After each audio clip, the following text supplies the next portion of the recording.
I am so proud to say that I made it through 2025 without getting a la boo boo. Hello, everyone, and welcome back to another video. It is unbelievably sunny today.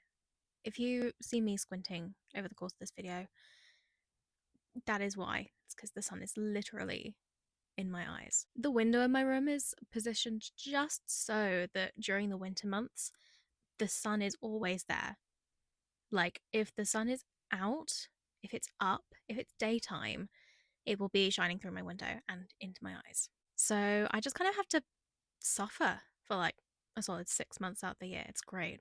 2025 has been a year.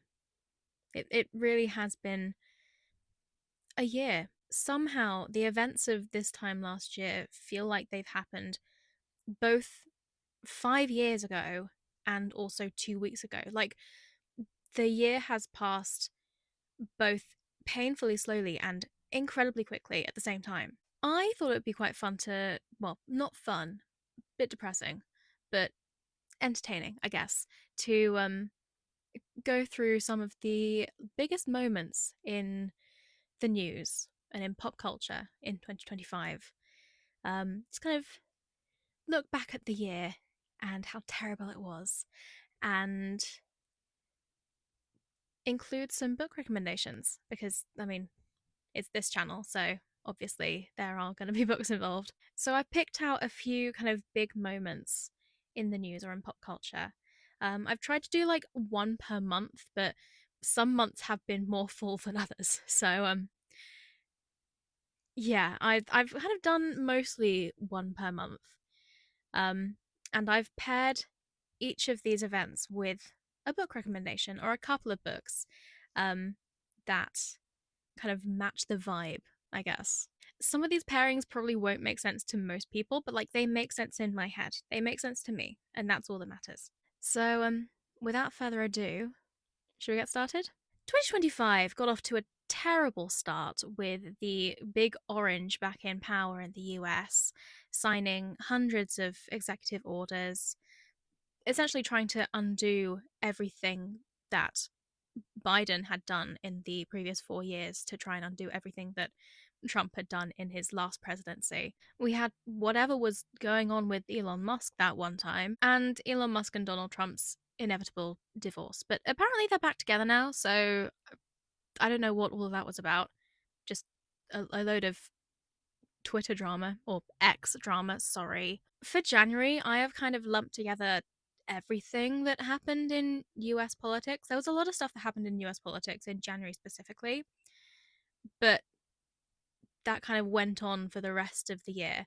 So I only really want to talk about it once because once is more than enough. There was a lot of other stuff that happened in US politics, especially in the second half of the year, but I'm not going to talk about that. So, my book recommendation to pair with everything that was going down in the Oval Office and beyond this year is Careless People by Sarah Wynne Williams, which I have talked about before on this channel.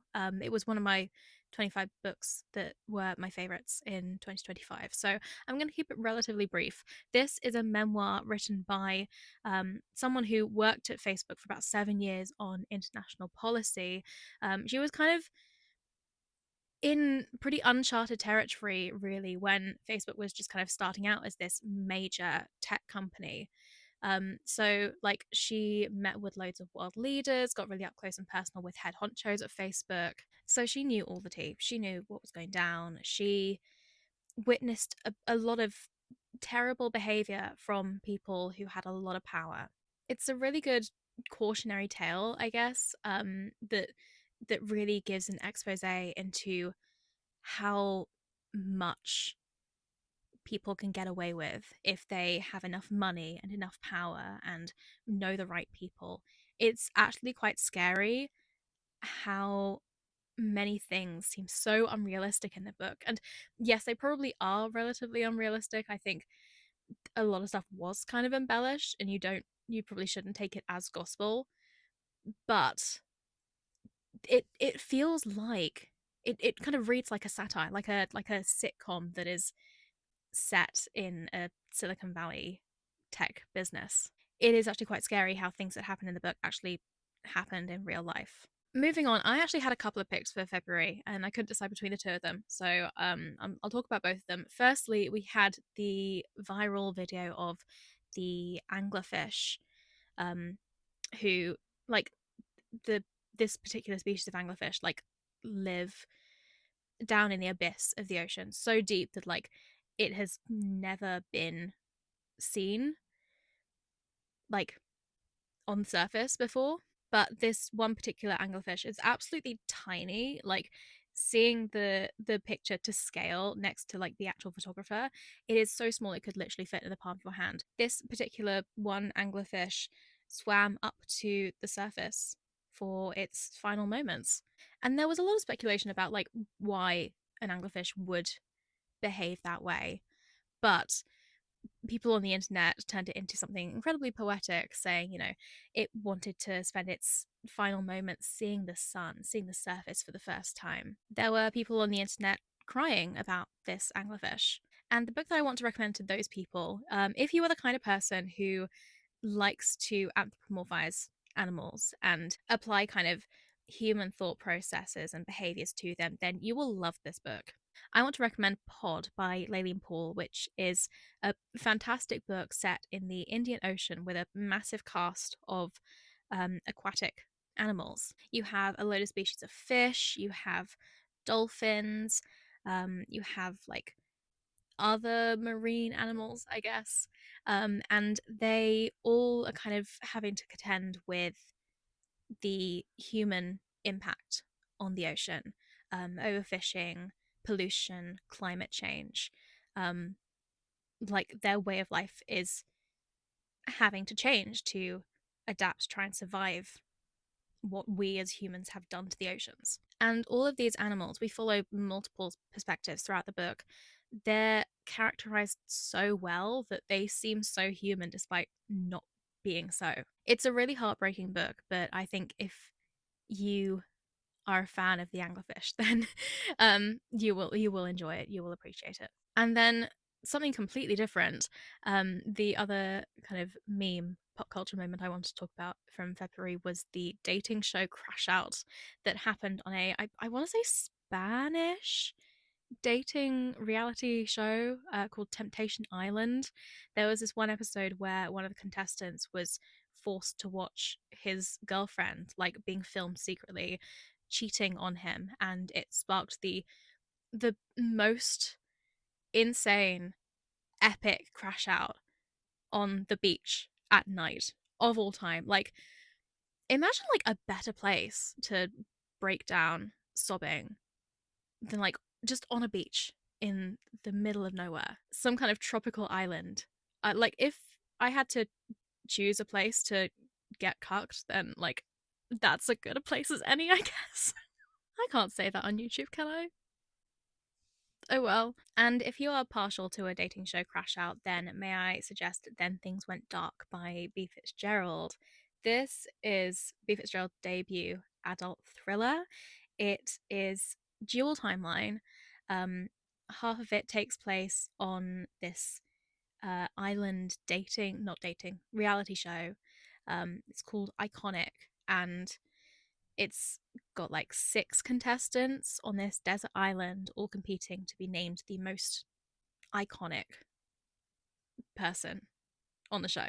And they are all absolutely insufferable, but they're insufferable in very different ways. So there's a lot of drama, a lot of clashes of personalities.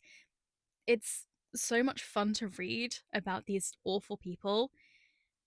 You get so much Schadenfreude from it. And then the other timeline takes place after this reality show has wrapped filming, and we learn that during the finale, one of these contestants ended up dead. He was murdered on live television. And throughout the book, a lot of secrets are revealed, and it starts to piece together which of the other contestants might have committed the murder. All of them have reasons to, like, this guy absolutely had it coming. But yeah, which of them actually did it is a whole other thing entirely. It's just really a study in terrible people. And if you're a fan of reality TV, and especially like shows where most of the contestants are pretty insufferable, um, yeah, you should read this. Then in March, we had the news that two astronauts who were stranded on the International Space Station for months were finally able to return home. I have a couple of books to recommend for this one because I am a big space nerd and I like reading books about space. So, yeah, first up we have Atmosphere by Taylor Jenkins Reid. This is one of my favorite books I read last year. Possibly my favorite book that I read last year. It's so good. I talked about it at length in my previous video. So, again, going to keep it relatively brief. This book follows our main character, Joan, who is in the 70s and 80s training to be one of the first female astronauts in space at NASA. We kind of get to see her training and learning the ropes, interacting with her teammates, getting close to them, and then we also see kind of a flash forward a few years later. Again, this book is in dual timeline. Um, she is kind of calling a mission from Houston that is going terribly wrong. This is slightly more dramatic than the news story. I don't think we were ever fearing for the lives of the two astronauts on the ISS, thankfully. But if you like reading about space, especially like the the kind of hunger to be up there amongst the stars, knowing that like it is incredibly dangerous and there's a chance you might not be able to make it back, like that is just talked about so eloquently in this book. And then the other book is Orbital by Samantha Harvey. This is probably slightly closer to reality, I guess. This book follows 24 hours in the lives of six people aboard the International Space Station. It's very kind of quiet and intimate. You get a lot of insight into these people's lives and their motivations, what has kind of drawn them into being astronauts, space travel. It's kind of an extended character study times six, I guess. It is just really lovely and intimate and introspective.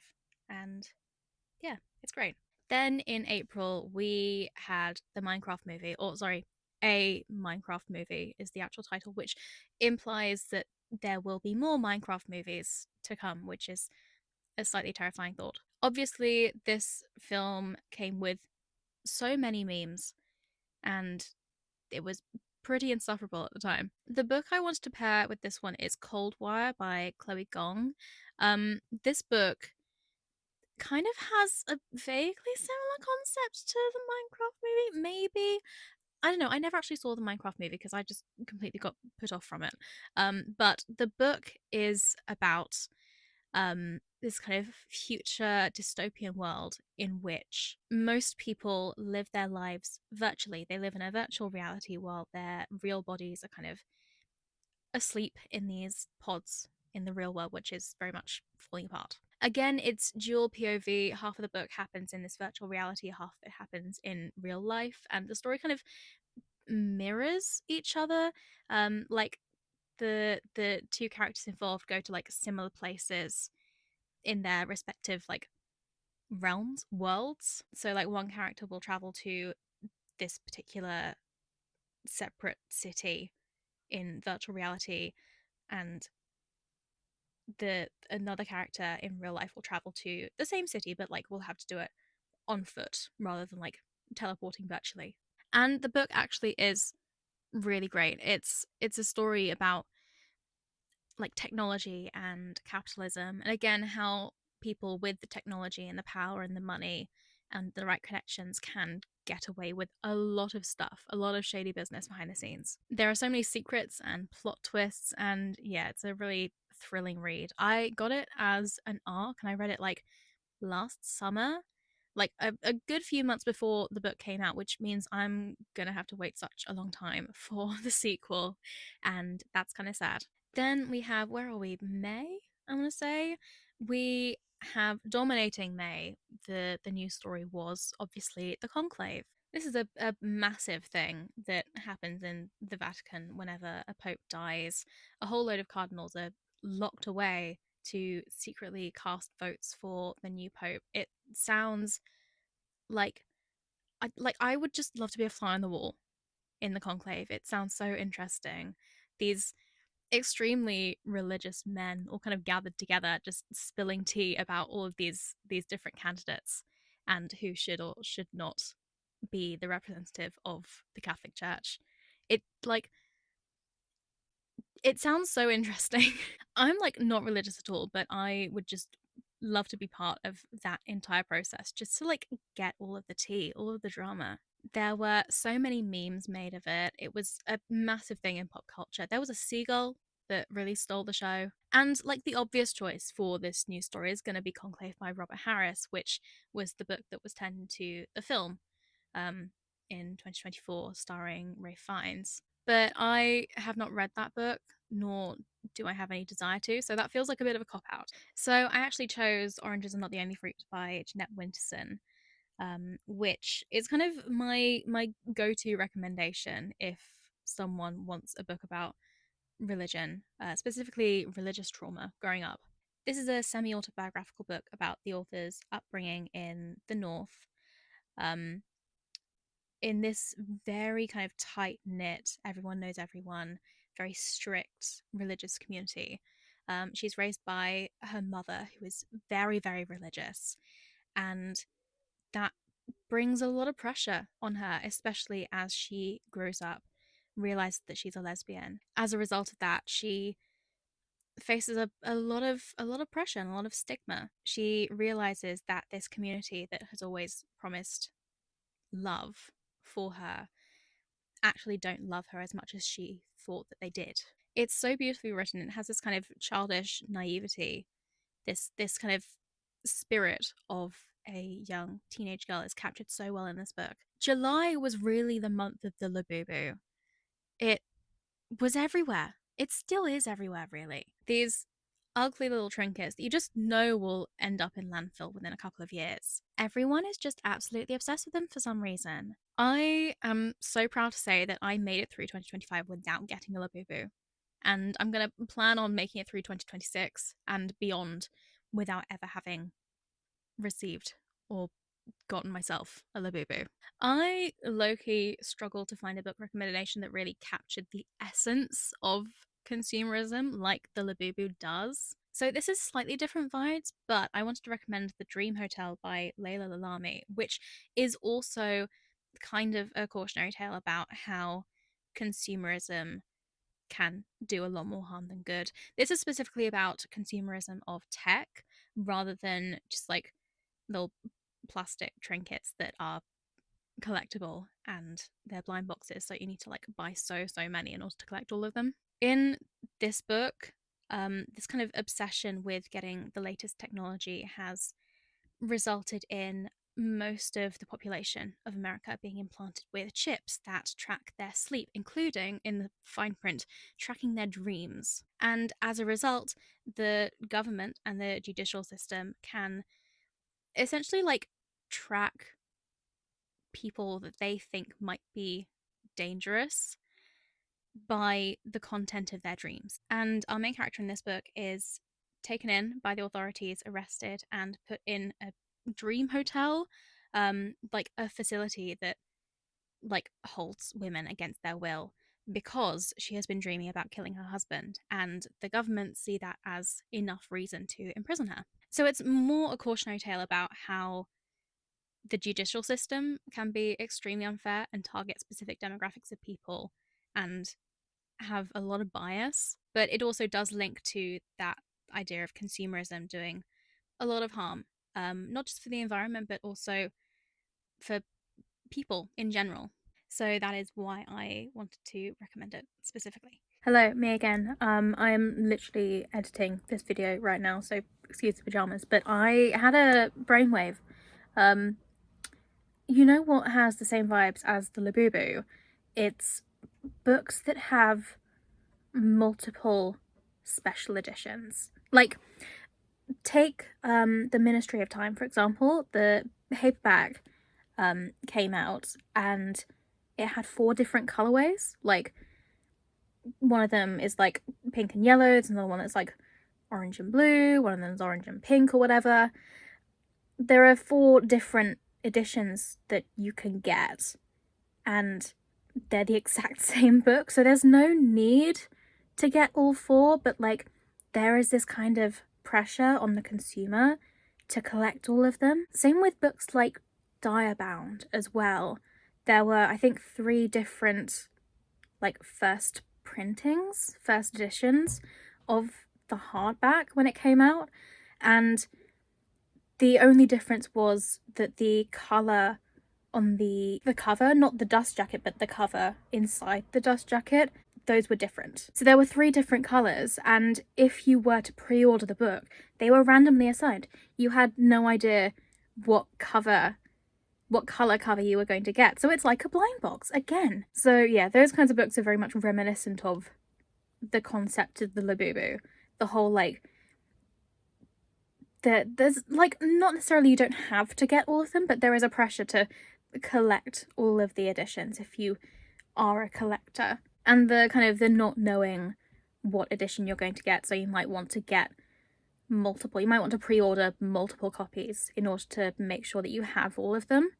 Like, that's just something that doesn't sit right with me. So yeah, that was something that I thought of. Like, the content of those books has nothing to do with the Labubu. It's more like the concept of the multiple special editions that aren't really that special. I've talked about the kind of the reduced specialness of special editions on this channel before. The whole like the spread epidemic.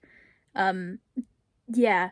So I'm gonna stop talking because I will just be saying stuff that I have said already about, you know, there are too many special editions, that they're not really special anymore. It's just, you know, a bit of a cash grab at this point, a lot of them. But yeah, that's I just had a bit of an idea about that and just wanted to mention it, I guess, because it's giving Labubu. It is giving Labubu. Anyway, I'm going to pass you back to the other version of me who looks a lot nicer, a lot more put together. So, see ya. Then we have what is probably still my favourite pop culture story of 2025, and that is the Coldplay affair. I went to Coldplay's Music of the Spheres tour in 2024, had the best time, and something they do is they pick out specific people in the crowd, and like it could be anywhere. They have very strong cameras with very good zoom, so you could be like right at the back of the the arena and they could still find you. And then Chris Martin improvises a little verse of a song for that person, and it's meant to be like nice and wholesome and sweet and complimentary. But during one of the concerts, the camera picked out a nice lovey-dovey couple, who were quite surprised to be caught on camera and ended up hiding or trying to hide. Um, and Chris Martin was like, "Oh, I don't know what's going on there. It might be an affair. If it is, I'm sorry." Turns out, not only was it an affair, allegedly, it might have just been two workers getting suspiciously close to each other. I don't know, but it was an affair between the CEO of a company and I think it was like the finance person, someone involved in finance, like an employee of this person. So yeah, people very quickly found them on the internet, led to a lot of drama. People lost their jobs. Yeah, it was insane when it happened. And the book I chose for this one, if you also enjoyed the messiness of this entire situation, um, then you might enjoy Green Dot by Madeline Gray, which is about a woman who begins a relationship with a significantly older married man. And it's so messy. There's a lot of drama. Again, there's kind of a power imbalance because this man is like on the surface very well adjusted. He has a good stable job, lots of money, a wife, a child, a house. Whereas this woman is like in her 20s. She doesn't really have a particularly stable job. She doesn't have a lot of money. She doesn't really know what she wants to do with her life.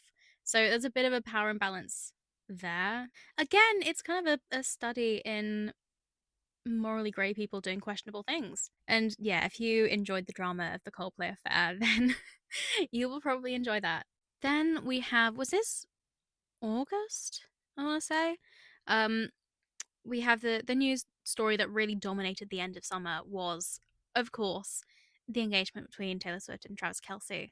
And Weirdly, even though I am a Swiftie, I'm like a big fan of Taylor Swift music, and I went to her concert twice. And yeah, I she's been my top artist on Spotify for years and years at this point. I really have no strong feelings towards this engagement whatsoever. I don't really care, if I'm honest. I just wish her and Travis all the best and lots of happiness. That's it. I know for sure that there are absolutely perfect book recommendations for this. I know for a fact that there are definitely going to have been books written since Taylor and Travis got together that are basically based on them. I just haven't read any because I don't really read sports romances. Um, yeah, it's not really the kind of thing that I am into. So I'm just gonna kind of offhand mention possibly like the only sports romance that I have read. The only book that could be kind of remotely deemed a sports romance, and that is Check and Mate by Ali Hazelwood, which is about chess. So it's pretty different from American football, but it was still cute. It's about kind of two rivals who play chess. One of them is like on his way to becoming a grandmaster. One of them was really, really good when she was younger, and then she quit to look after her family. And then she played an amateur match, got really viral from that, and kind of the plots from there. She gets signed to like a really big chess team agency. I don't know. She gets managed, and she gets up close and personal with this hotshot chess player, really up close and personal. And it's sweet and it's cute and it's like incredibly tropey, but it was fun to read. I actually quite enjoyed reading about all of the chess and the like the playing of the chess and how it is like it's equally as much of like a physical game about like physical stamina as well as mental strategy and stamina and stuff. So yeah, Check and Mate by Ali Hazelwood. The big news story of September was the rapture that didn't happen. Somehow, I don't really know like how this was kind of decided as a prophecy, but like I think someone prophesized that the rapture would happen on like the 23rd of September 2025 and people just ran with it. Like there were people making TikToks about like how to prepare for the rapture. People were like giving away, not even like giving away, selling their possessions as if they needed the money in the afterlife, whether they were going to get yeeted to. And then the 23rd of September came and went, and the rapture didn't happen, which is slightly disappointing. I'm not gonna lie, 2025 was so bad that I was kind of waiting for the apocalypse to happen a little bit. But yeah, the book I want to recommend based on the rapture is Masters of Death by Olivia Blake. This is just a really interesting book that deals with death and immortality. It is narrated by Death himself, who is a deadbeat dad. It's great. But yeah, it's got a really kind of interesting perspective on like the concept of death and the afterlife and just kind of general religion. Yeah, it's great. It's a very cleverly written book. And yeah, it was definitely kind of it was a book that kick-started my interest in Olivia Blake's writing. So yeah, it's great. In October, the big news story was the jewelry heist at the Louvre. The Louvre got robbed. It was a massive thing. Like a couple of guys putting up a crane, climbing through a window, stealing some jewelry. They did have taste. I saw some pictures of the jewelry that was stolen, and it's pretty nice. I'm not gonna lie. And then the mugshots came out, and everyone was thirsting over them. Although it was then revealed that they weren't actually the mugshots; they were fake mugshots that everyone was thirsting over. So that was slightly disappointing as well. But if museum heists are right up your street, then you will enjoy Portrait of a Thief by Grace D. Lee. This is a book about 5 Chinese American students who get hired essentially by the Chinese government to steal and repatriate 5 artifacts from Western museums. Oh my god, the sun is so bright. Don't look at it. That was stupid. This book is fantastic. It's about identity as immigrants. It's about kind of anti-Chinese racism, especially brought on by the pandemic as a result of the pandemic. It's about who has the right to own art and history, um, even though these artifacts were stolen hundreds of years ago. Does that give the museum the right to keep hold of them, to kind of keep them safe, as they say? As a classicist who has been kind of obsessed with the Elgin marbles and other artifacts that live in museums, especially in here in the UK, that probably shouldn't live in the UK and should, be brought back to Greece and wherever they were taken from. Um, like this was really fascinating to me. I really enjoyed the sentiment. Moving on to November, and obviously the big story of November was the release of Wicked for Good. Again, it's a film I haven't seen. Um, I don't really like going to the cinema, so yeah, I might just wait until it's on streaming. And like I know the story. I've been to see the musical. I like know the soundtrack by heart. So yeah, and also like I've probably seen most of the film via clips on TikTok at this point. So like yeah, again, not much point. But the biggest kind of pop culture moment, the biggest meme to come out of Wicked for Good wasn't even anything from the film itself. It was from the press tour. I'll let Michelle Yeoh handle it. Take it away, Michelle. Madam Marble MM, flip it around, Wicked Witch. I love Michelle Yeoh for this. It was absolutely iconic. It's kind of giving the same vibes as Lady Gaga's A Star Is Born press tour, and her going, there could be 100 people in the room and no one could believe in you, but it takes one person to believe in you, and that changes everything. Like that over and over again. It's great. I can't really explain why I chose these books in particular to pair with this pop culture moment. Like the obvious choice would be the actual book Wicked by Gregory Maguire, but like I don't know if I would actually recommend that book to anyone. So I chose How to Kill Men and Get Away with It and I Bet You'd Look Good in a Coffin by Katie Brent. These are two books in the Kitty Collins series that follow a woman called Kitty Collins, obviously, who is this very kind of posh upper class influencer living in London who kind of develops a bit of a habit of getting revenge on terrible men by killing them. There's not really any kind of good way to explain why the vibes are so similar. I think like the the plots of this book, that like the sequel is kind of a carbon copy of the original. Maybe like with a few slight improvements, but the plot twists are very similar. They're both very formulaic. It is very much just your average feminist revenge thriller. And it is very kind of copy and paste in the same way that Michelle Yeoh would have the same bit that she'd do in every single interview. But in the same way that Madame Horrible Flip It Around is an iconic bit,